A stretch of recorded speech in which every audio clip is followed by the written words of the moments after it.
बिलासपुर जिले से एक बार फिर मुआवजा वितरण में गड़बड़ी का मामला सामने आया। वर्ष 2015-16 में हुए भूमि अधिग्रहण से जुड़ा ये प्रकरण अब तूल पकड़ता जा रहा है। पीड़ित किसान ने प्रशासन से निष्पक्ष जांच और उचित मुआवजा दिलाने की मांग की है।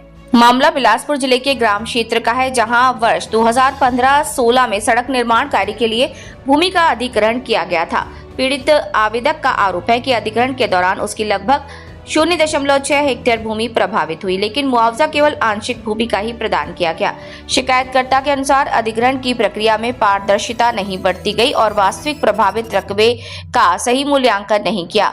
आवेदक ने बताया कि सड़क निर्माण के लिए उसकी जमीन का उपयोग किया गया, बावजूद इसके शेष भूमि का मुआवजा अब तक नहीं मिला है। उन्होंने संबंधित अधिकारियों पर लापरवाही का आरोप लगाते हुए कहा कि कई बार आवेदन और निवेदन करने के बाद कोई ठोस कार्यवाही नहीं हुई।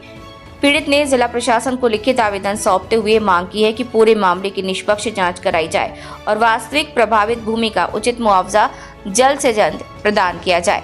उनका कहना है कि आर्थिक नुकसान के कारण परिवार को कठिन परिस्थितियों का सामना करना पड़ रहा है। अब देखना होगा कि प्रशासन इस मामले में क्या कदम उठाता है और क्या पीड़ित को न्याय मिल पाता है या नहीं।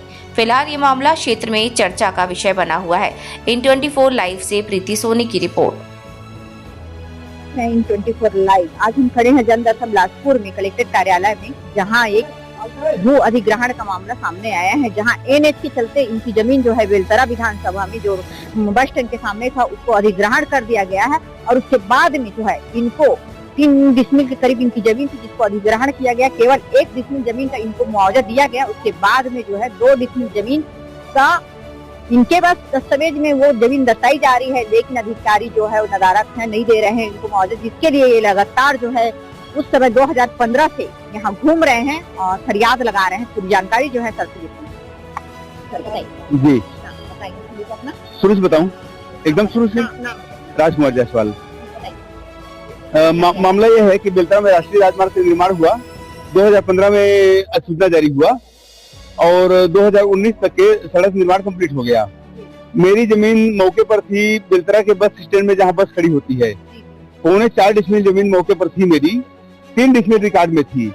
1 डिसमिल का सरकार ने अधिकारी जो है अधिग्रहण किया और सड़क बना, जितना अधिग्रहण किए थे उतने में सड़क बनाना था, तो 1 डिसमिल में सड़क बनाने के बजाय पूरे 3 डिसमिल जमीन में सड़क बना लिए। और 2 डिसमिल के लिए जब हम लोग मुआवजा के लिए बोले तो हमको ये पूरा सूची बना के दिखा दिए। ये पटवारी जो थे, आपकी कितनी जमीन जानी थी? लिस्ट लोग जारी किए रहे होंगे लिस्ट। उसमें एक डिसमिल जानी थी। 1 डिसमिल जानी थी। हाँ, डिसमिल एक्स्ट्रा ले लिए। पूरे 3 डिसमिल बना लिए। 3 डिसमिल जो था वो पूरा ले लिए। पूरी जमीन ले लिए और 2 एक ही डिसमिल को गया होगा। शुरू में 1 डिसमिल के लिए नोटिफिकेशन जारी हुआ। जी जी। तो जितना अधिग्रहण के लिए आपने मुआवजा दिया है उतना जमीन आपको लेना था। आपने हमारी पूरी 3 डिसमिल जमीन ले ली, तो 2 डिसमिल का मुआवजा हम मांग रहे हैं।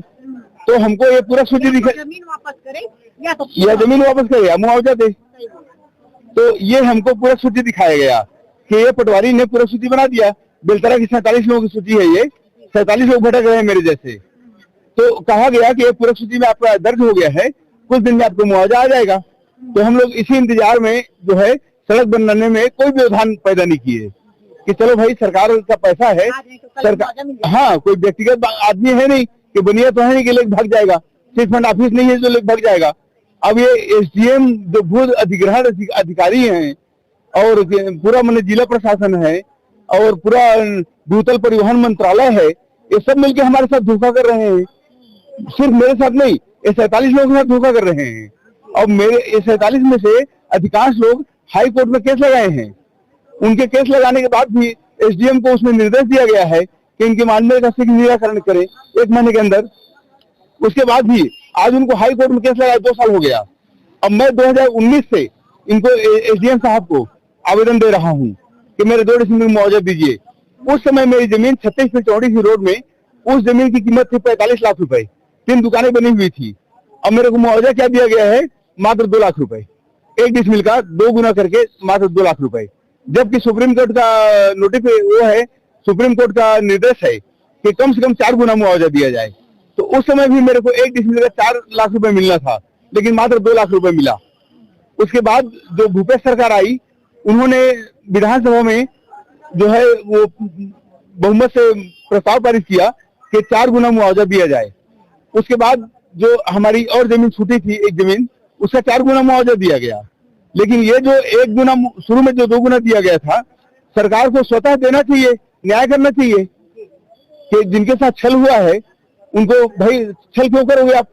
हमारी जमीन ले लिए, हमारा धंधा चला गया, व्यापार चला गया, हमारी दुकानें खत्म हो गई। एक छोटी सी मेरी मिल थी, वो मेरी मिल चली गई, हम पूरी तरह बेरोजगार हो गए। और 4 गुना की जगह 2 गुना दिए, और 3 डिसमिल का मुआवजा मात्र 1 डिसमिल का मुआवजा दिए। अब 2 डिसमिल जो पूरक सूची में आपने सूचीबद्ध किया है, आपके पटवारी ने जो दर्शाया है, उसको देने में आपको क्या तकलीफ है भाई? तो कितने एसडीएम बदल गए, कोई भी एसडीएम हमको न्याय नहीं दे पा रहा है। भाई देना तो सरकार का पैसा है, घोटाला करने के लिए इनके पास करोड़ों रुपए है, अरबों रुपए खा गए सब अधिकारी और कर्मचारी मिलके।